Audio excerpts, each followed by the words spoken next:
Hello viewers, আসসালামু আলাইকুম। এখন যেহেতু তালের সিজন, তাই আজ আমি আপনাদের সঙ্গে শেয়ার করব তালের রস দিয়ে বানানো তালের বড়া বা তালের পিঠা। আশা করছি রেসিপিটি আপনাদের কাজে আসবে। রেসিপিটি দেখতে পুরো ভিডিওতে আপনারা আমার সঙ্গেই থাকুন। তালের বড়া বানানোর জন্য প্রথমে নিয়ে নিলাম 1.5 কাপ তালের রস। এক্ষেত্রে তালের রস বের করার সঙ্গে সঙ্গেও ব্যবহার করা যাবে, অথবা ফ্রিজে সংরক্ষণ করা থাকলেও ওই তালের রসটাও ব্যবহার করা যাবে। আমি এখানে তালের রস বের করার সময় কোনো রকম পানি ব্যবহার করিনি। এর মধ্যে দিয়ে দিলাম 1/2 কাপ চিনি। চিনিটাকে তালের রসের সঙ্গে খুব ভালোভাবে মিশিয়ে নিব।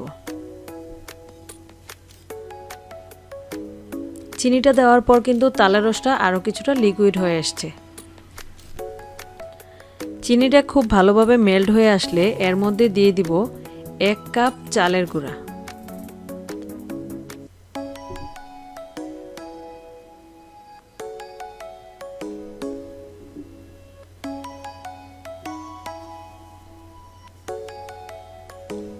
আরও দিয়ে দিব 1/4 কাপ ময়দা, 1/4 কাপ সুজি,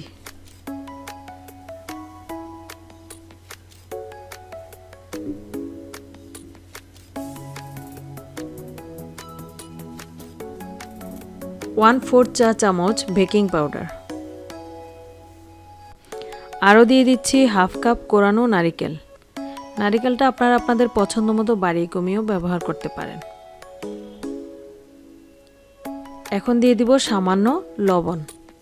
মিষ্টি খাবারে লবণটা সামান্য দিলে স্বাদের ব্যালেন্স হয়।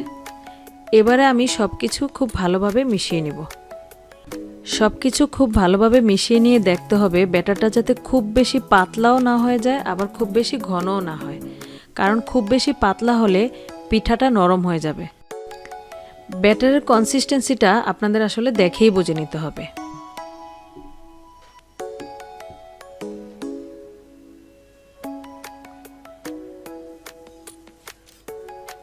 এক্ষেত্রে প্রয়োজনে কিছুটা পানিও ব্যবহার করা যেতে পারে, আবার কিছুটা তালের রসও ব্যবহার করা যেতে পারে। আমি এখানে কিছুটা তালের রস দিয়ে ব্যাটারটার কনসিস্টেন্সি ঠিক করে নিয়েছি। আপনারা দেখতেই পাচ্ছেন ব্যাটারটা কতটা ঘন হয়েছে।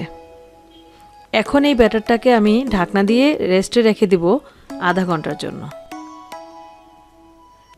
প্রায় 30 মিনিট পর সুজিটা ফুলে ব্যাটারটা আরও কিছুটা ঘন হয়ে এসেছে।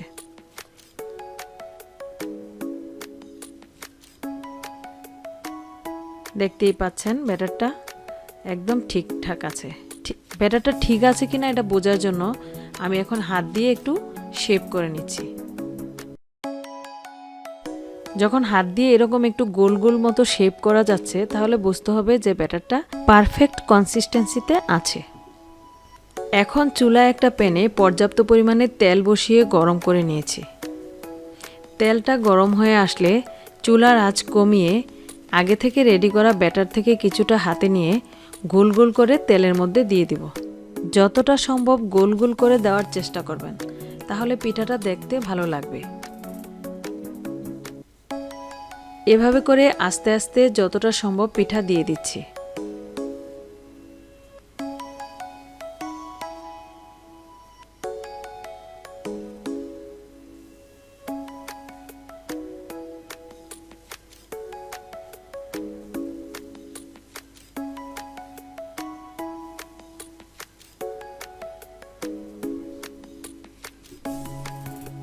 সবগুলো পিঠা দেওয়া হয়ে গেলে সাথে সাথে নাড়াচাড়া করা যাবে না, তাহলে পিঠাগুলোর শেপ নষ্ট হয়ে যাবে। এক পিঠ কিছুটা হয়ে আসলে পরে আমি পিঠাগুলো একটু উল্টে দিচ্ছি।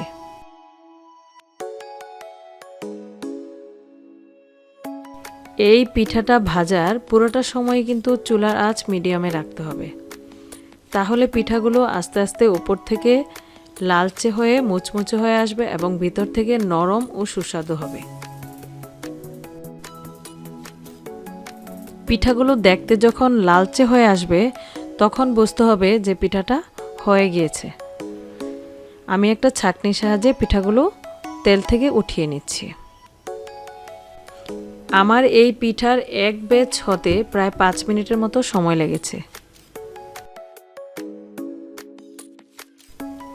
ঠিক একইভাবে আমি কয়েক ব্যাচে পিঠাগুলো ভেজে নিয়েছি।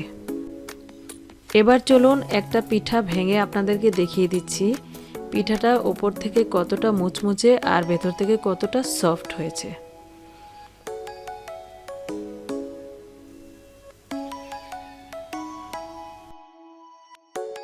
আশা করছি আজকের রেসিপিটি আপনাদের ভালো লেগেছে। আর ভালো লাগলে প্লিজ আমার চ্যানেলটি সাবস্ক্রাইব করে আমার পাশেই থাকবেন। আবারও দেখা হবে নতুন কোনো রেসিপি নিয়ে। সে পর্যন্ত সবাই ভালো থাকবেন। আল্লাহ হাফেজ।